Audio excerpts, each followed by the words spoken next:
प्रफुल्ल दास जी को मैं विनंती करूंगा कि आप अपनी भूमिका रखिए और अध्यक्षीय भाषण रखिए। आदरणीय विजय जी, सौम्य दत्ता जी, मंचस्थ सभी साथियों और यहाँ महाराष्ट्र के बुद्धिजीवी और पर्यावरण क्षेत्र में और जन आंदोलन में संघर्ष के साथी सभी को मैं आभार प्रकट करता हूँ और धन्यवाद देता हूँ। मुझे यहाँ आने के साथ साथ अध्यक्षता करना और कुछ बोलने की मौका मिला है। सौम्य दत्ता जी से और विजय जी से और मेधा जी से भी जो बात हमने सुनी, ज़्यादा उसके बारे में मैं इंटरवेंशन नहीं करूँगा, क्योंकि सौम्य दत्ता जी के जो टॉक में जो उन्होंने जो बोला, कैसे हम एक जलवायु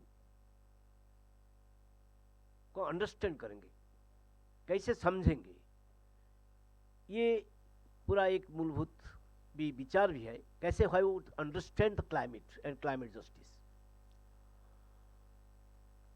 मैं दो तीन बात कहने की चाहता हूं।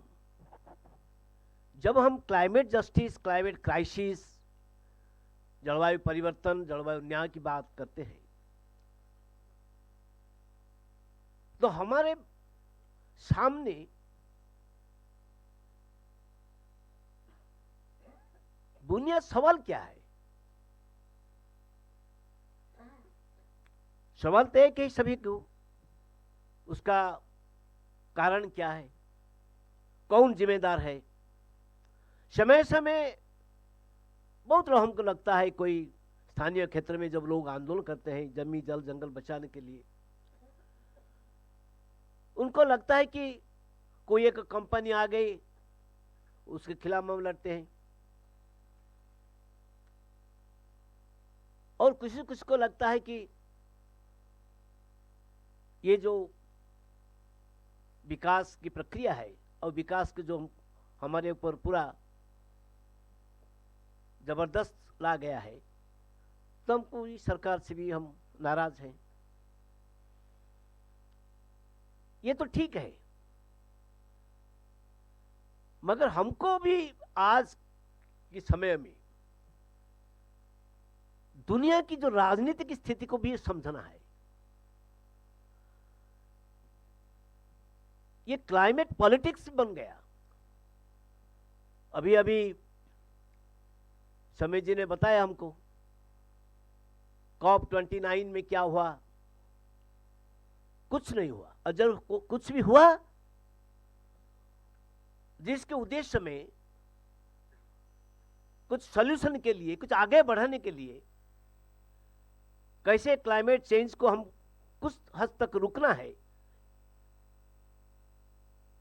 और दुनिया भर में जो राष्ट्र नेता है उनको क्या करना है, इसलिए तो कप को लोग जाते हैं, बैठते हैं। मगर अभी अभी ऐसा हुआ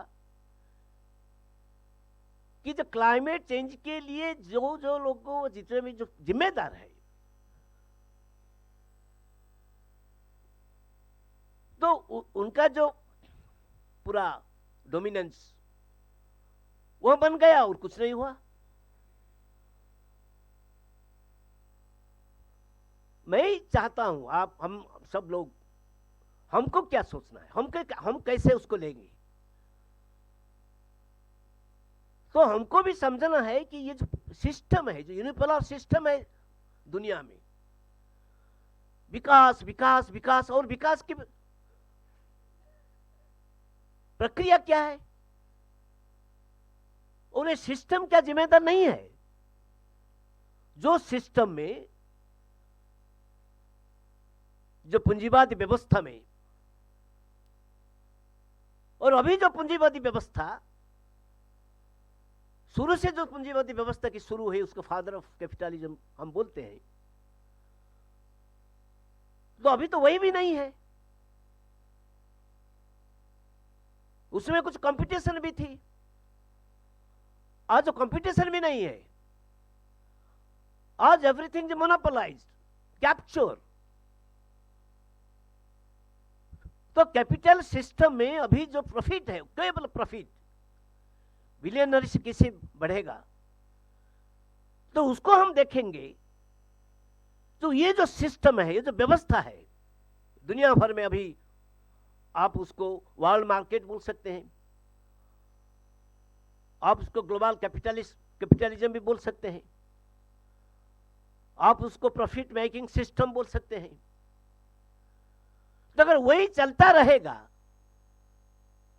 और उस बीच में कुछ समझौता, कुछ कंट्री, कुछ देश के लिए कुछ बोलेंगे हम ऐसा कर देंगे, हम ऐसा ऐसा ऐसा क्या है, मुझे लगता है कि इसमें समाधान नहीं होगा। तो आम आदमी की तरफ से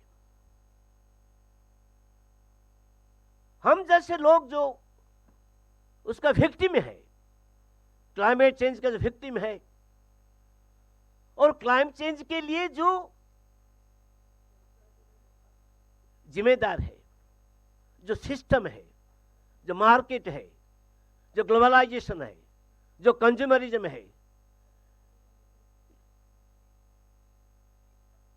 एंड जो ओवर कंजप्शन जो बोलते हैं हम, उसके बात है, इतना फैल गया। इसके लिए क्या होता है, माइनिंग बनाओ, एक्सट्रैक्टिव इंडस्ट्री जितने हो करो, उसमें क्या क्या है, जल जंगल जमीन को खत्म किया जाता है प्रॉफिट के लिए, बताया जाता है कि ये विकास है। और हम जैसे पढ़े लिख आदमी, पॉलिसी मेकर्स, यूनिवर्सिटी कॉलेज में जो पढ़ाते हम प्रोफेसर्स, ज्यादा लोग वो बोलते हैं कि ये तो नेसेसरी है, वो आवश्यकता है। विकास के साथ साथ कैसे क्लाइमेट चेंज को रुका पाएगा वो सोचना चाहिए। मुझे लगता है ये पूरा एक गलत है। अगर क्लाइमेट चेंज को हम रुकना है या क्लाइमेट जस्टिस के लिए हमको अचीव करना है, तो ये सिस्टम को परिवर्तन की जरूरत है। और सिस्टम को परिवर्तन के लिए मुझे लगता है कि क्रांति की जरूरत है। वो क्रांति ऐसा नहीं है कि रास्ते के आग लड़ो, मगर हर जगह सोच में, काम में, विचार में, एक्शन में और प्रैक्टिस में भी हम कैसे एक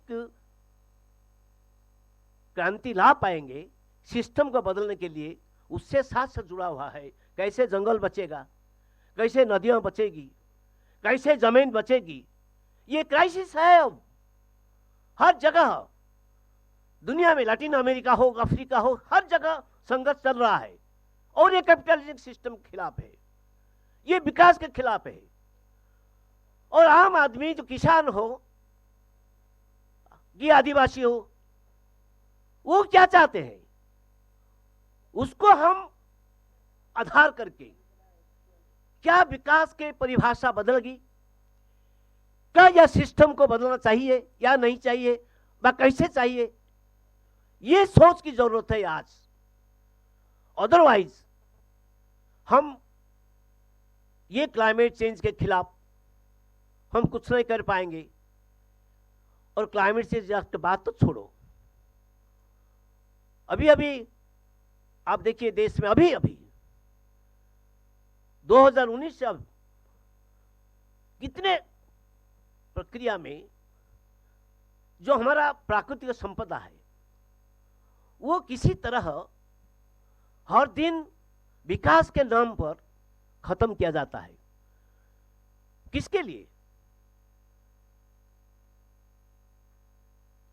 2015 पेरिस एग्रीमेंट में हमने देश भर दुनिया में बोला कि नहीं, अभी थर्मल पावर प्लांट नया नहीं होगा। एनर्जी के बारे में समय दत्ती तो एक्सपर्ट भी है, और हम भी बोल कर आए कि नहीं, हम 2030 तक कमाएंगे। और देश में भी प्राइम मिनिस्टर ये जो पॉलिसी हुई 2018 तक, 2015 से जो पुराना जो प्रदूषणकारी पॉल्यूटिंग इंडस्ट्री जो थर्मल पावर प्लांट्स, उसको बंद किया जाएगा और नया नहीं होगा। अगर होगा तो नई टेक्नोलॉजी, ग्रीन टेक्नोलॉजी होगा। मगर 2018 से फिर 5 साल बढ़ा दिया गया, अभी भी फिर बढ़ा दिया गया। हम मानते नहीं। और दुनिया में जितने भी अंडर डेवलप्ड कंट्रीज है वो चाहते हैं कि इंडिया का लीडरशिप कैसे जलवायु न्याय के लिए अगर भारत आगे आएगा तो कुछ मिलेगा। मगर आज हम लीडरशिप में नहीं है, हम उनके साथ हैं, डेवलप्ड कंट्रीज के साथ है। जितना नुकसान हो हम करेंगे। हम भी यहाँ हमारे देश में हम करते रहते हैं और जिसका नतीजा हम भुगते हैं अभी, कि जैसे कि 2019 तक था, जो इंडस्ट्री करेगा उसके साथ पास कैप्टिव माइनिंग रहेगा, वो आज नहीं है। आपके पास इंडस्ट्री हो वा नहीं हो, जो भी लोग हो वो भी ले सकता है माइन के लिए। करेगा क्या? बाजार में बेचेगा। वही है हमारे पॉलिसी। हाँ, हम भी जानते हैं कि अगर हम जहां हम तो नहीं ले पाते हैं, जो पावर कैसे जो होता है, जो इंडस्ट्री है वो जानते हैं वो कैसे होता है। मगर होता क्या है? होता है जितने unlimited, there is no any limitation. जहां भी हो, बक्साइट हो, कोल हो, आयरन हो, सब कुछ अब नीलाम चलता है, ऑक्शन चलता है। और हर राज्य में, जैसा छत्तीसगढ़, उड़ीसा और बहु राज्य में, झारखंड, जहां जहां इतना प्रकृति का संसाधन और विशेष करके खनिज संपदा मौजूद है, उसको अभी खाली किया जाता है। जरूरत नहीं है। और जहां तो बक्साइट है वो तो पानी के स्रोत भी है। जहां जंगल है उसके नदियां की जन्म भी है।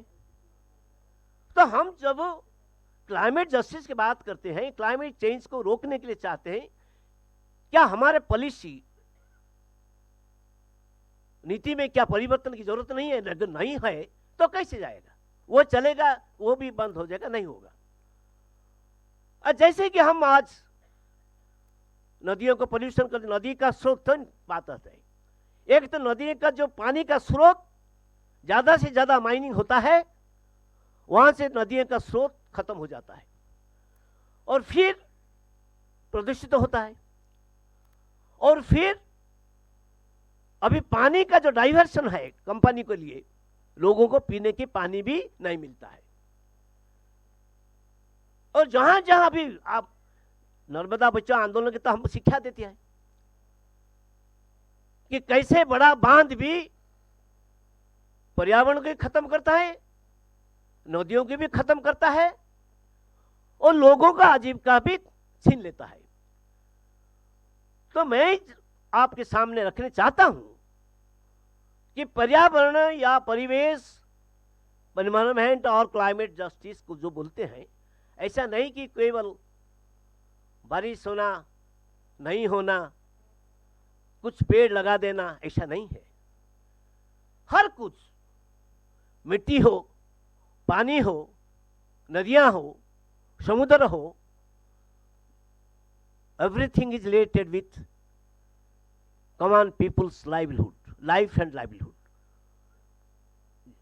जीवन और जीविका, आजीविका के साथ जुड़ा हुआ है क्लाइमेट, एनवायरमेंट। तो हमको कैसे न्याय देगा? अगर हम जो लोगों, जो किसान हो, आदिवासी हो, जहां जंगल रखा है और जंगल के ऊपर निर्भरशील है, खेती करने वाले किसान भी है, और उनको न्याय दिलाना है, तो आज के जो विकास की प्रक्रिया चलती है उसको परिवर्तन चाहिए। और उसका नतीजा है जमीन रहेगी, जंगल भी रहेगा।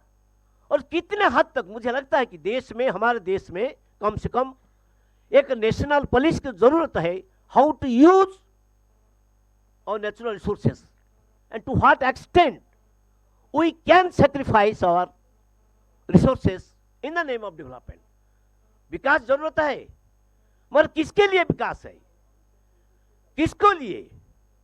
अगर आम आदमी के लिए मिनिमम नीड्स को हम जो बोलते हैं, उसको पाने के लिए, उसको प्रोडक्शन के लिए, उसको डिस्ट्रीब्यूशन करने के लिए जितने भी हमको सेक्रीफाइस करना है, जंगल हो, खनिज हो, पानी हो, हम तो कर सकते हैं। तो इसके लिए भी तो एक पुलिस की जरूरत है, वो तो पुलिस नहीं है। तो आज जब हम क्लाइमेट जस्टिस की बात हम करने जाते हैं, तो पहले जो आम आदमी है, और जो आम आदमी आज भी उड़ीसा हो, छत्तीसगढ़ हो, हसदेव हो, जहां भी हो, पुलिस गोली के सामने करके जूझते हैं, लड़ते हैं, और ये डेमोक्रेटिक राइट्स है। हथियार उठाकर लड़ते नहीं है। उनकी आवाज है कि भाई ये तो हम उसको बचा कर रखे हैं। एक बात, एक उड़ीसा में अभी बॉक्साइट खनिज नीलाम होता है, प्राइवेट कंपनी को ज्यादा दिया जाता है। अभी तो एवरीथिंग इज प्राइवेटाइज्ड। विकास का नाम है तो ये निजीकरण और बड़े बड़े कंपनी है। संविधान के खिलाफ भी है। संविधान के 39 धारा तो बताते हैं कि नहीं, no concentration of resources on one hand और वन हैंड कंपनी एवरीवेयर। मगर उसके खिलाफ हम अभी concentration of natural resources also public sectors हम सौंप देते हैं। तो इसीलिए क्लाइमेट जस्टिस के हम जब बात करते हैं, हमको पहले सोचना होगा कि किसी तरह जो आम आदमी के साथ जुड़ा हुआ हो, उनकी जिंदगी, उनकी आजीविका, उनका जीवन, खाने पीने का जो गारंटी, रहने का guarantee, right to free oxygen, right to free nutritious food, उसको सोचकर हम अगर लोगों के साथ रहकर उनकी जो लड़ाई के साथ हम दे पाएंगे, ताकि हम एक परिवार, देश की जो राजनीति है, अब जो राजनीति पूरा कॉर्पोरेट कंट्रोल्ड है, कॉर्पोरेट नियंत्रण में है, तो उसको हम बदल सकते हैं, ताकि हम कुछ दुनिया भर में जो क्लाइमेट चेंज हो रहा है कि उसके कारण यहाँ पर जो है, लैटिन अमेरिका में है, अमेरिका भी है, ये कॉर्पोरेट कैप्चर है। हमारा दुश्मन ये जो कैपिटलिस्टिक सिस्टम ऑफ डेवलपमेंट है, उसको कैसे हम लड़ेंगे, इसके बारे में हम अगर सोचेंगे तो क्लाइमेट जस्टिस के बारे में हम कुछ काम कर पाएंगे।